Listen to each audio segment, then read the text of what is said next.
In truth, anyone who has once accepted these scriptures as coming from the Creator of the world must be convinced that whatever difficulties confront those who investigate the story of creation, similar difficulties will also be found in the study of the scriptures. There are, I say, in creation as well as in scripture, certain problems which we men solve with difficulty, and even not at all. And we must not, therefore, blame the maker of the universe because, say, we discover why certain venomous creatures were created. In the contemplation of nature,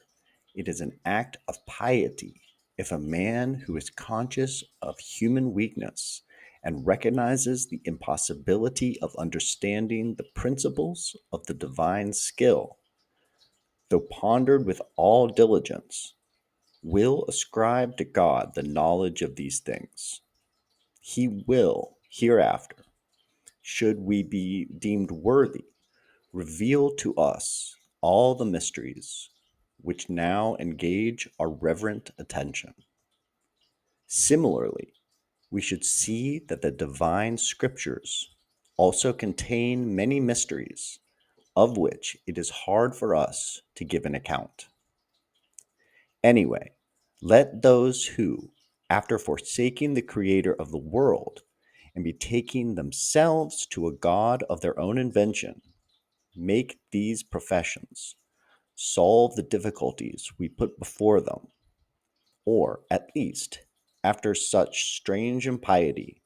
let them see how they can, with a good conscience, uphold their speculation on the matters under investigation and the problems presented to them. For if the problems no less remain, though our opponents have forsaken the Godhead,